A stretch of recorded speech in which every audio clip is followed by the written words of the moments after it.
Hello, everybody, and welcome to our Q&A for Scrapbook Fun Summit. And we are here with Elena and Django. We have a guest. We have an extra guest with us today. He's like your sidekick, I assume, goes everywhere with you. Yeah, he and I are each other's emotional support animals. There you go. I have one of those. A cat. I have a dog. So I love how you said he and I. I love that. I really do. Anyway. He's mine, I'm his, you know. Yeah. And that is true. I would say the same for us. Although some days, like I said, when before it came on, my dog is in her teenage rebellion years and she's 12.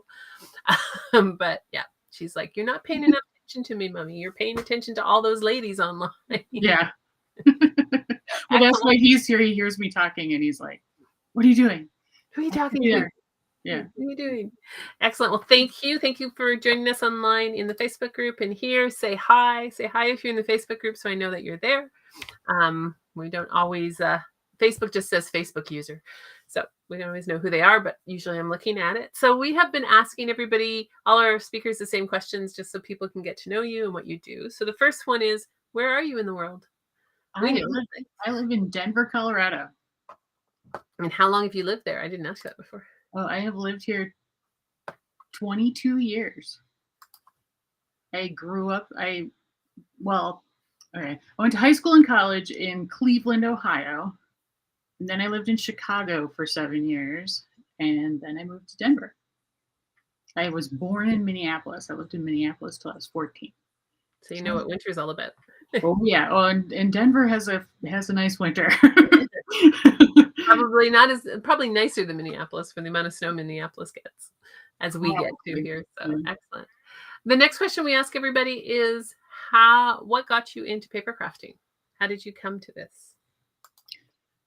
Ooh, boy. Okay, so when I was a kid, I used to go visit a couple of my aunts in Wisconsin in the summer, and they were very crafty. And so they kind of got me into, I think cross stitch was the first thing I learned how to do. And then hardunger, if anybody knows what that is. And then I have on my other side of the family who's an artist who got me, kind of started me painting when I was like a little kid. So I just really loved art and sort of crafts and just doing all that stuff. Did it all through high school. I have a minor in art from college. And then, does anybody remember the Carol Duvall show? Like, I loved that show in the 90s? Boy, I'm dating myself now. And I saw Tim Holtz on there a bunch of times, and that got me into stamping and like scrapbooking and stuff. I was really into scrapbooking in the 90s and early 2000s. And then I found Stampin' Up! When I moved to Colorado. I had a friend who was a Stampin' Up! Demonstrator. And so that got me into the whole stamping card making thing. And I just really, really love cards. I've always loved cards. And so ever since then, I've just been a crafty card maker. And I'm kind of techie. Like, I used to be a web designer once upon a time. And so that was why I kind of got into the electronic cutting machine part of it way back when. Like, I have the very first Cameo machine. And I had a scan and cut too, and I still have the scan and cut. You can see there, and I've got my Maker and my Joy, and then I have a Cameo over here. So I have lots of machines, and because of sort of my art combined with techie side, that's how I got into designing SVGs, and so it just has been from there. I have one of my blogs started. My YouTube channel was 2016, and I started as a traditional card maker. So I have like a whole ton of videos about stamping and coloring and doing all that stuff. And it wasn't until, and I kind of stopped in 2018, I got really burned out. And then when the pandemic hit again, I was, I took a leave from work because I'm a type 1 diabetic and I was in retail at the time. So I was high risk. And so I took a leave and I was looking for something to do. And I was like, I should start up that blog again. And so then that got me going again, and it's just love ever since, I guess. Perfect timing too, because everyone was locked down and needed to do things. So yeah, exactly. I'm a techie by heart too, and so many techies can be crafty, right? Yeah.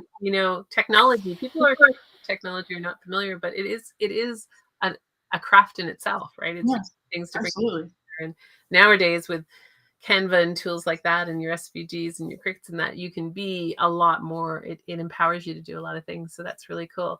We have hi from Germany and from somebody's up very early in Australia. Oh yeah. Wow. You must for you. I can't remember, 7 a.m. it must be, or 8, something like that. 6 a.m. Tomorrow, right? Tomorrow.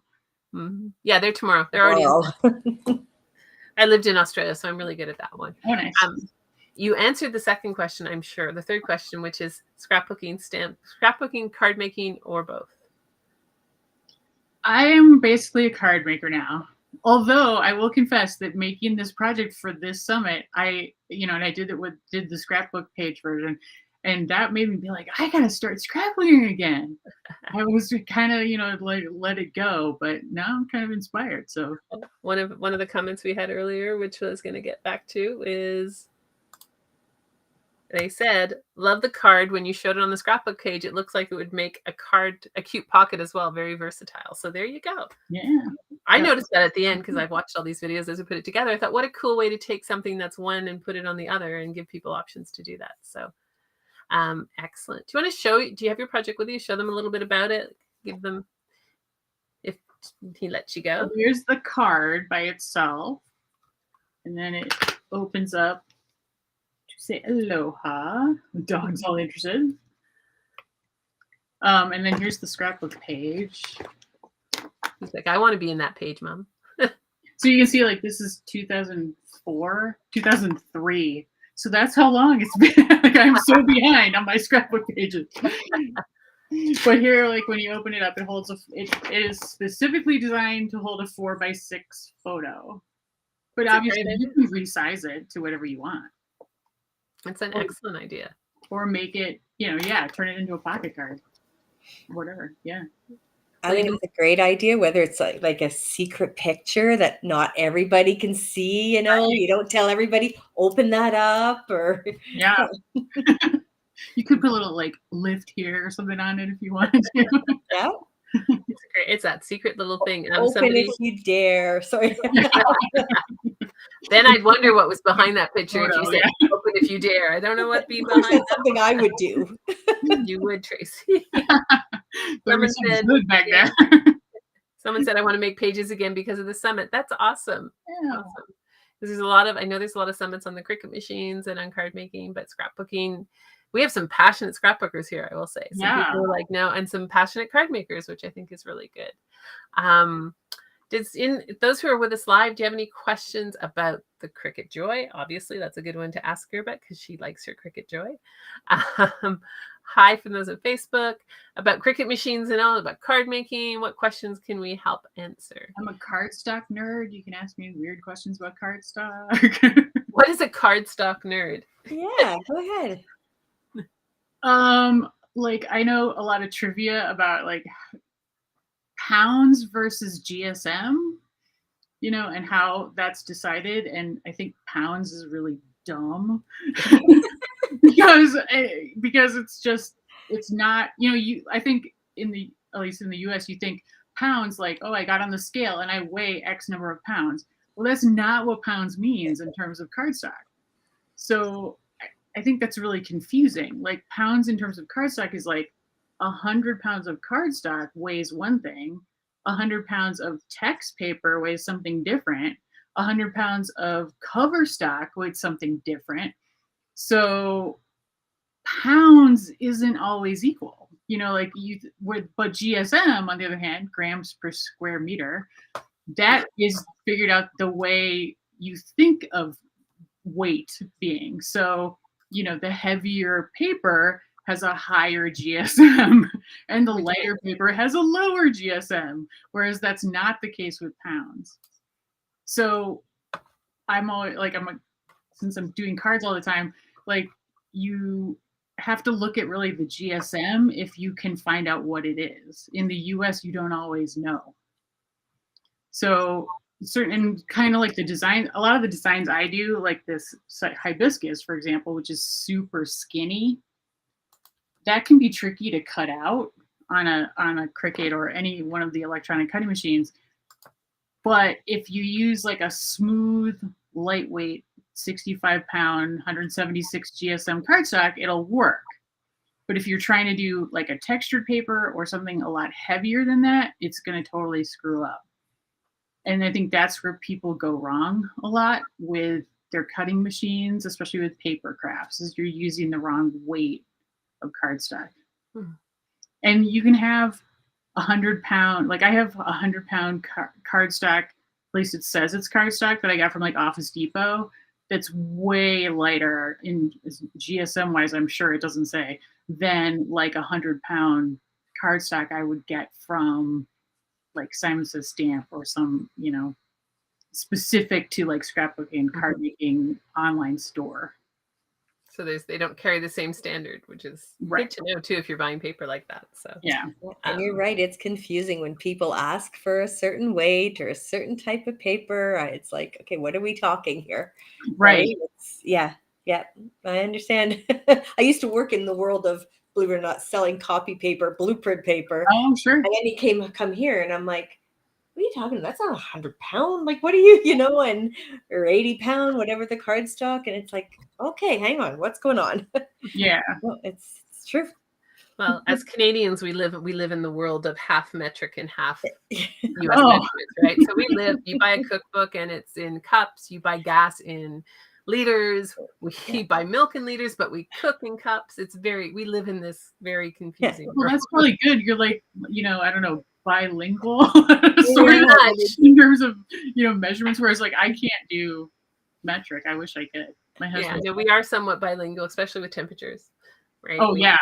We're always converting temperatures to say, well, because we're Celsius, but Yep. most of you guys are in thing. But definitely with like we can't buy cookbooks in metric, and then typically because everything comes out of the US and they just kind of do that standard, and yet, but we buy all our products in metric. Like a can is in metric.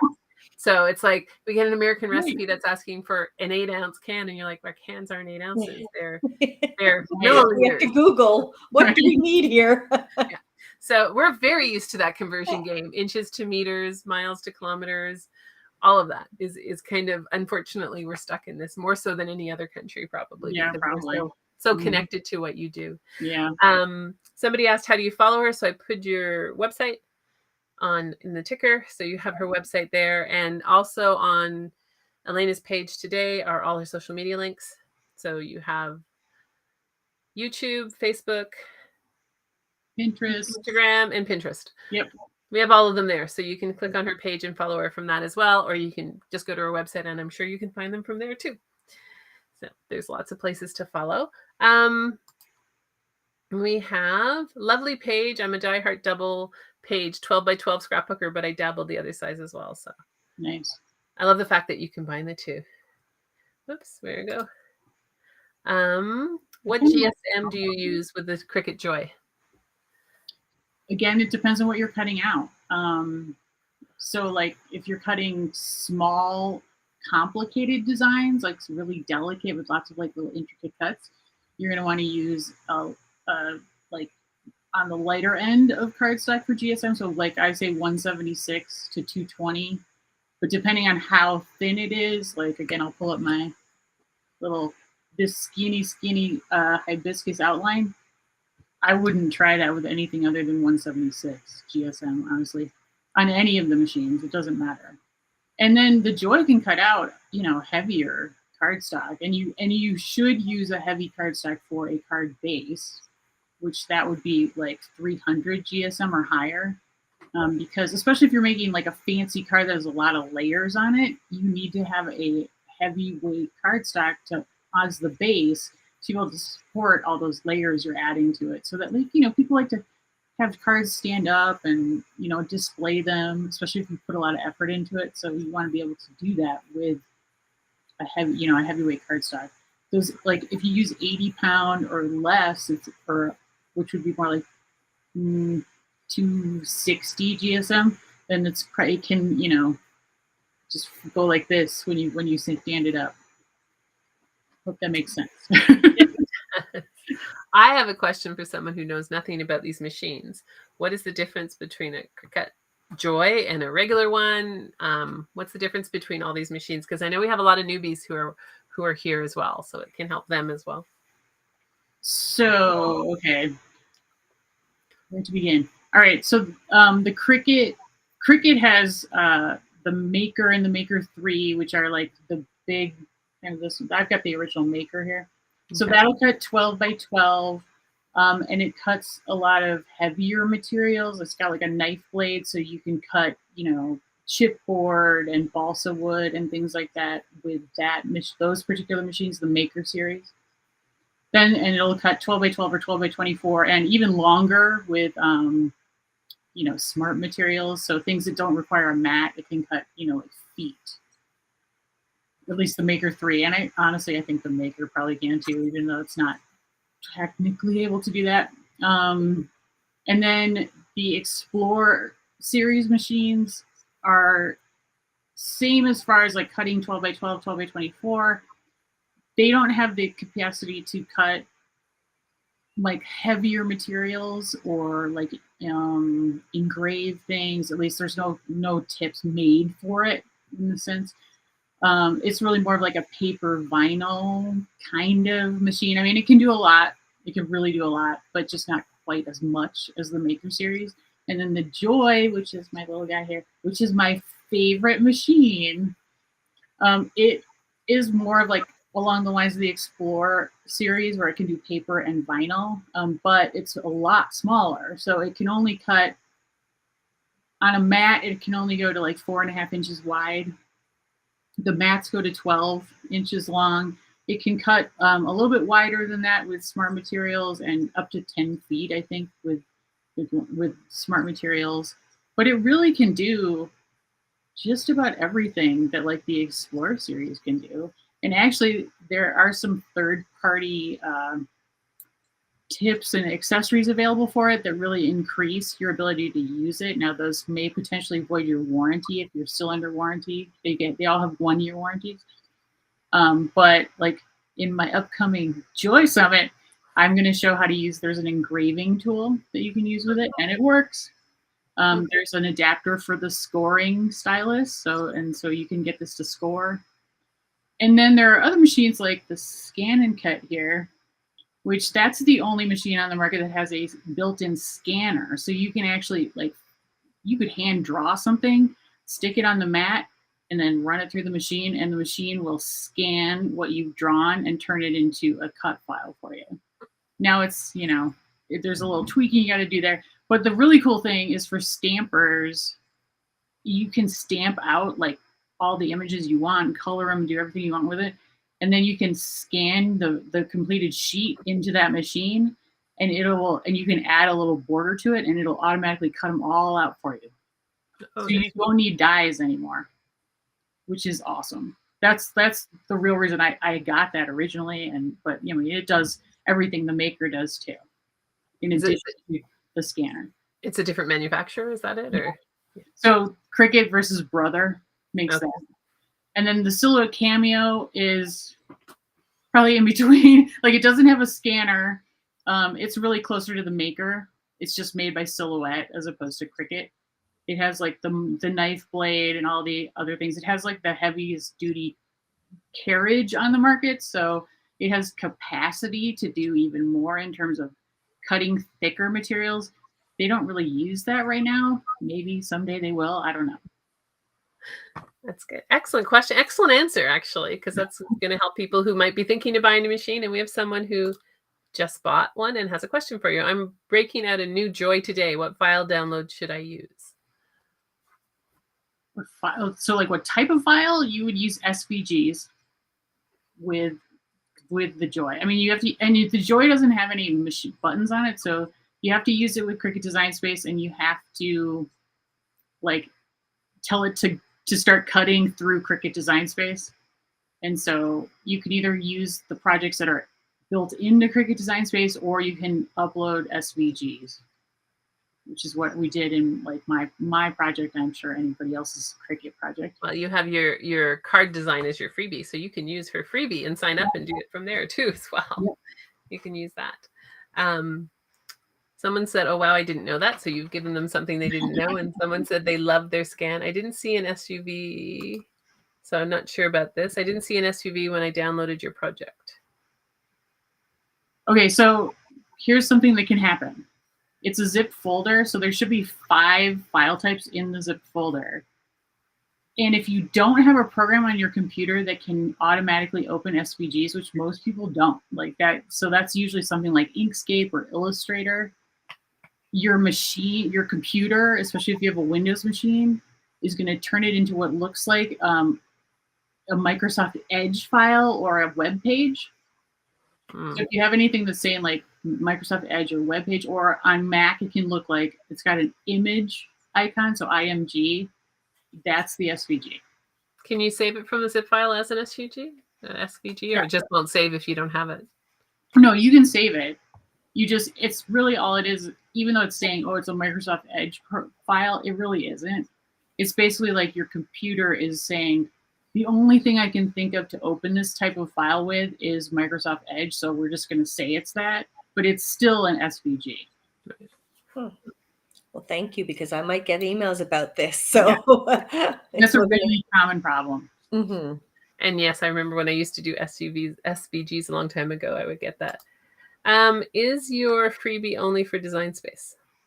No, it comes in. You'll get an SVG version, a DXF, a PNG, an EPS, and a Studio 3. Studio 3 is for use with free Silhouette Studio, the basic version. Designer Edition or higher of that can use the SVG. You can also use the DXF version in Silhouette Studio, but I find those harder to work with. But a lot of like laser cut people like those. So, and there's PNGs that would be the image version. Excellent.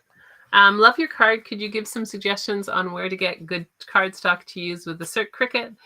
You mentioned different weights to use, but are there particular brands that work better? Well, it depends on where you live in the world. So if you are in the US or Canada, I am a big fan of Michael's Recollections cardstock. So the 65-pound 176 GSM is what I use for all the like little tiny intricate details on my card designs, and a lot of the top layers. And their 110 pound cardstock is really good for card bases too. In the rest of the world, I'm not sure about like what's good on the 176 GSM end, unfortunately. Concord and Ninth has a really nice sort of 80-pound cardstock that can work for a lot of things. They just probably, it's going to be trickier on those really, really skinny, intricate designs.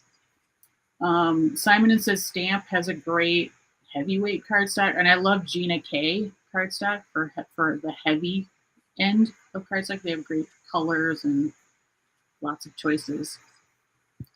Who else? Those are my main ones as far as cardstocks go. There we go. Another one for you. Can you do SVG files on the Scan and Cut too? Yes, you can. So when you're in Canvas Workspace, so you have to do it on Canvas Workspace, which is their software program. On the left-hand toolbar, so you don't go to like File Open the way you would normally think. On the left-hand toolbar, there's a little icon that's specifically SVG. So if you click on that, you can open any SVG using that little icon on a Scan and Cut. Now it won't save it as an SVG. It'll turn it into the Scan and Cut kind of file, but you can open them. You cut out on your last word. You can open SVGs in Canvas for other Canvas Workspace, definitely. Can you export from there to like SUV to another machine? No. They're kind of like the apples of the world there, where you have to have the actual connection from that particular file type. Yeah, I mean, the only one that can is that I'm only really familiar with like for other Canvas Workspace, Cricut Design Space, and Silhouette Studio. I know there's like Sure Cuts a lot and Make the Cut. Those I think can all save as SVGs. Design Space you can't export anything out of, so whatever you make in there lives there. Scan and Cut, you can export as it's a proprietary file type for Scan and Cut. And then Silhouette Studio, depending on the edition of the software you have, you can save different file types, but the only one that you can save SVGs out of is the business edition, which is the most expensive version. Of course. But it's not bad. I mean, it's $100 forever. Well, that's not too bad. Yeah, that's and not you bad can for do the less software than world. that too. Yeah, that's not bad for the software world of $100 forever. Right, exactly. Yeah. In there. Excellent. Any other questions? Any questions about what are your favorite scissors for fussy cutting? I like that. What are your favorite scissors for fussy cutting, or do you only use your machines to cut? I do a little bit of fussy cutting. I have a little tiny case. I can actually blow that out. Ooh. Look at this thing fall. It's one of these.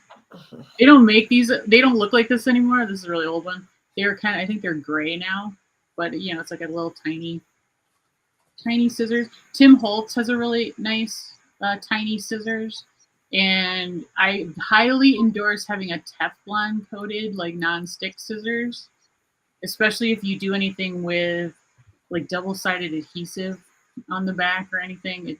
It'll stick like crazy, and those non-stick scissors are great for cutting through anything and not sticking. Tracy, do you have favorite ones that you like for cutting fussy stuff?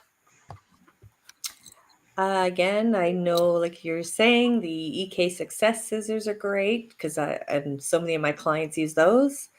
The other ones, and Dress by Crafts, who we spoke to earlier this morning, they came out with a new set of scissors that people are starting to like a lot more too. So, but yeah, EK Success has been very popular, I find. Yeah. Tim Holtz always is. Some people find their, where you're putting your fingers, I don't know my words right now, sorry. That area can be awkward. Other people are comfortable with it, and it just depends on, again. These do hurt my fingers after a certain amount of time. Say, as a lefty, all scissors hurt my fingers. Yeah. I can get left-handed scissors, and they all cut badly. So, but I do own a very precious pair of left-handed scissors that only gets used on fabric because it's like you've got to keep them good.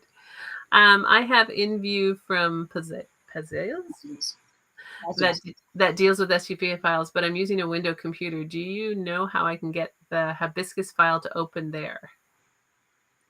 So I'm guessing that you're having the problem that we talked about before, which on a Windows computer, when you open that folder, it's going to look like a Microsoft. The SVG file looks like a Microsoft Edge file, and that's probably because it doesn't have a way. I don't know Pazzles, unfortunately. So that would be my guess as far as the issue that you're having. It is there. It's in that folder. But and the other thing that can happen is when you open the folder, you need to check to see, like, do you have it on all files to view or custom files to view? Because if it goes to custom files, then you're not going to see all the files that are in there. You're going to see like 1 or 3. Go make sure that says all files, and then you can see all 5 versions of the file that should be in that folder. Well, it is in the folder. Okay. Thank you. Yeah, file stuff can be tricky it's like your computer doesn't know how to speak the language. It's the best way to say it. You're putting it out there and it has no idea how to speak that language, so it just kind of tries its best to give you to assign a language. Yeah. Yeah, it tries. It doesn't always do a good job. What is your favorite double-sided foam tape? I tried the recollection from my Teflon coated scissors and it was horrible. I use good old Scotch, like 3M Scotch brand, or Scrapbook.com has really nice double-sided foam squares and circles and strips and pieces, which I really like. Tracy, do you have any ones on that one? Notice how she doesn't ask me the technical questions, which is good. She knows me. Sorry. But again, I'd say like the 3L brand is very, very well loved. I mean, 3M, of course, but 3L is another brand, and it too is very well loved.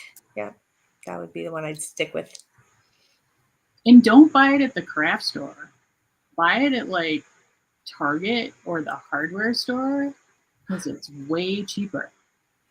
Well, You're getting the craft. we'll buy it at the craft store, but that's okay. You guys can buy it at Target. We don't have Target. We don't have it in many of our other stores. So we don't Yes, have the choice Target came here. to Canada and failed.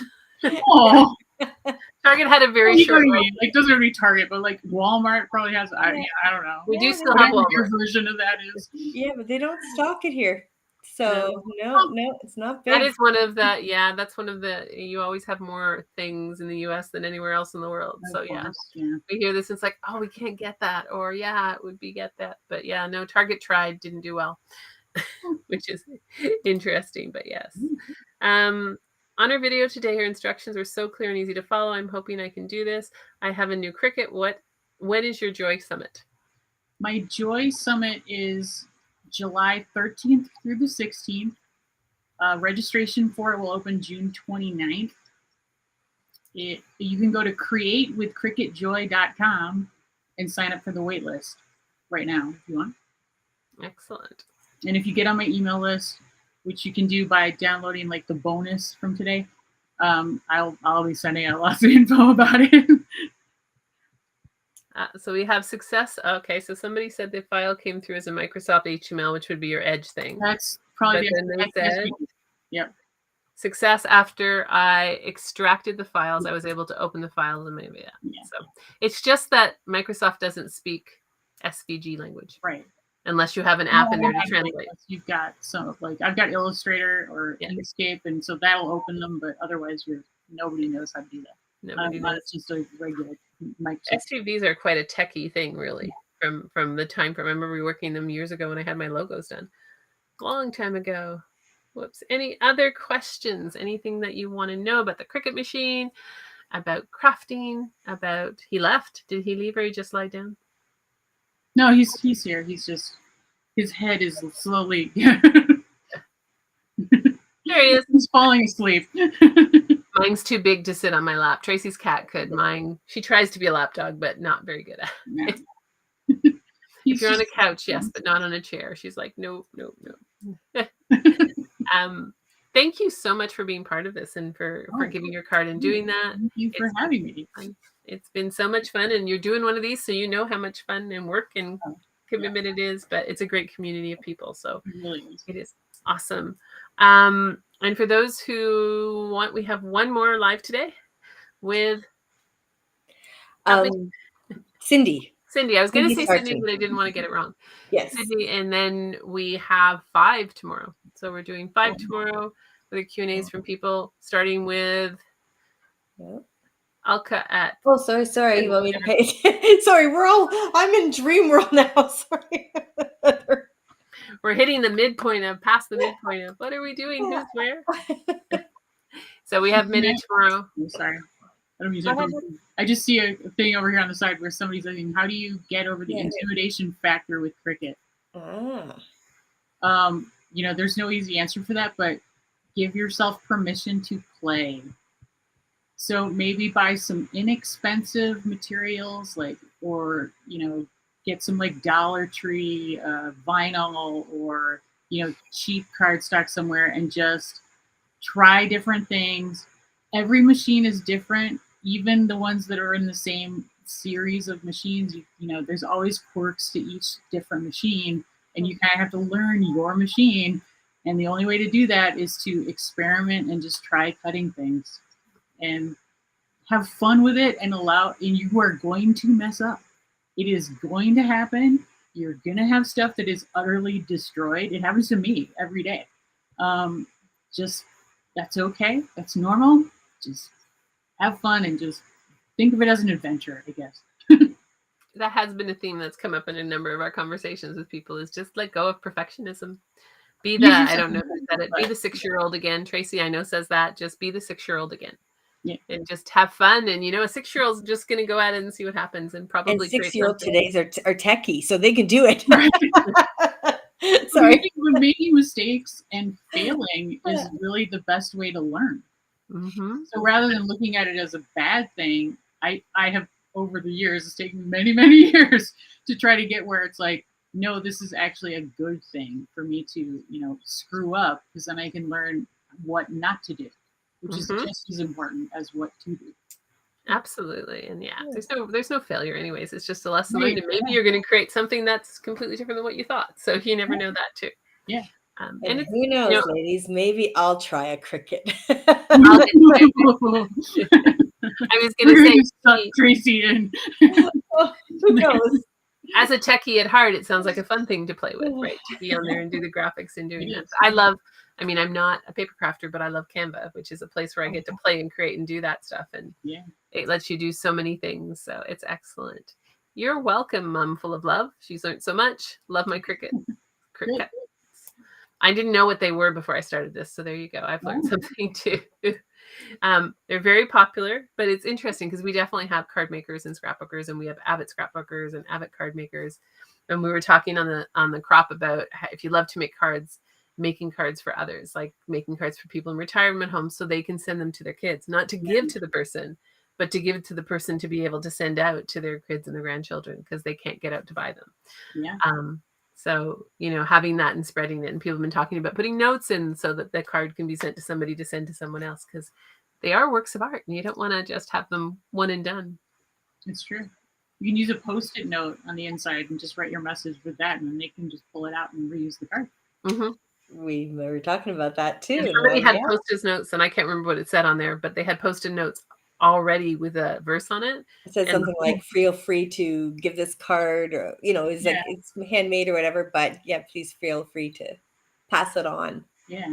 Reuse it. Yes. It forward. And it was very well written, but the whole Post-it notes was that. So she could just put them in. I don't know where she got them. Tracy will have to figure that one out. But it was such a great idea. It's just like, dude, I'm really bad about making tons of cards and never sending them out. Well, find people who could use them, Misfit Crafter, because there's definitely people who could use them. I would have a hard time letting go of them. It would be like, but it's so neat.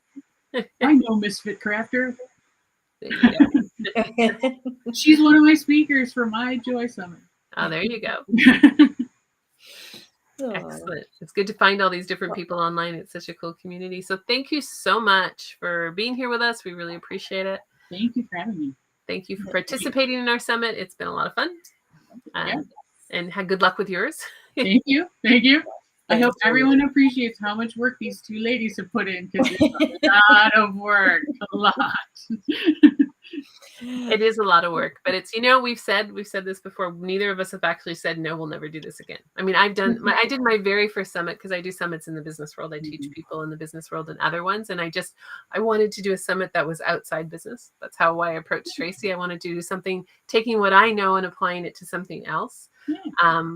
And get out of it. But I do teach people. I have templates and I help people run their own summits. I did my first one in 2013 when there was no Zoom, there was no technology. It was on a phone. Wow. It was all live, and we accidentally left everybody on hold for the first 45 minutes, until a friend of mine texted me, and the old cranky phone, and said, we're all on hold. I'm like, oh no. And we had to pivot and put out another email at the end of the day and bring that person back in. And so what we can do in this has so evolved from me being on a phone with little buttons to put codes in to this. It's evolved so much. And I still have actually some of the recordings from that first conference, because some of our speakers were amazing. And some of them have gone on to have amazing careers. So it's kind of cool, because you don't know. But technology makes it so much easier now to bring. We have over 55 countries. I have to look again and see, to bring that many people together with a passion. So it's really, really important to do that. What's the one? Got one more question.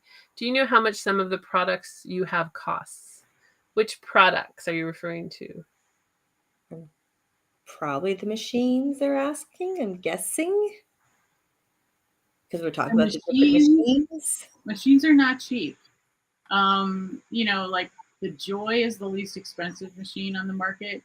And I think it retails for $199, $179 US. You can get it less sometimes, but then now that inflation is kicking so high, I don't see it for less than that very often anymore. The Maker 3, I think, is around $400, which is the brand new version of that. The original, I think, has gone down to like $250 maybe now. the Explore Air series is, I think the Explore Air 2 is probably around 252, 200, somewhere in there. And then the Explore Air 3, or I guess it was the Explore Air, and now, okay. Yeah, the Explore Air 3 is the new one. That one's like 300, I feel like. I'm not totally sure. The Scan and Cut's pretty pricey, and I've got this is the 120 SDX 125, which is a lower end version, and that one was 400. But you can go up to $1,200 on these guys, because some of them come with like fancy embroidery and sewing software and things that can read all kinds of different kinds of files, and it comes with all the accessories, and of course the accessories you add on too, and so and you have to have those, so like the mats, and it varies. Like the Cricut mats, I think, are the least expensive at around probably $10 or so. Scan and Cut mats are about $30. There are ways to get them for less, but these, you can get knockoffs of the Cricuts, but the Scan and Cuts you can't, because it has a barcode on it that the machine actually reads when it runs the mat through. So you have to have their mat versions. But there are ways to restick them. I have videos on all those for Scan and Cut and Cricut on how to restick your mats. So that would be when we were on our crop last night. One of the comments was we asked people what was their favorite tool. What was their favorite tool? And someone said her credit card. So that would be the reason that it's your credit card. It was a great answer. It's your credit card is your favorite card making and scrapbooking tool. And she's like, yep. Yeah. And that would be why, if you have to buy all these things. She says, thanks for answering. That was really helpful. So thank you so much for sharing that. I appreciate it. Thank you so much for being here.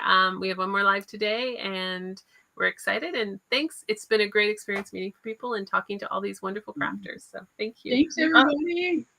Yes, there are instructions for the Hibiscus card. It is her free download. So if you go to her page, there are instructions in that. You can also get it on the Meet the Speaker page. And we've been talking a bit about it too, so you can go back and listen to it. Okay. And so, because some people have emailed me having, not finding instructions. When you're on our page, you see her video, look below it, you'll see the instructions, and any gifts and stuff are all below it. So just click on it like Heather said, and boom, you're there. Yeah, on everybody's page under the video, just scroll down a little bit and it says instructions. And if you're a VIP, they're in the VIP area. If not, the instructions are under the video. It just says download instructions. Click the button. Yes. Click the button and you can get your instructions from that. And it's a beautiful file, if I remember correctly. So they're all PDFs, so no file issues. You'll be able to download it. Yes, it's that card. There you go. So thank you so much, and we will see you guys later. Thanks. Yeah. Thanks. Thank you. Bye.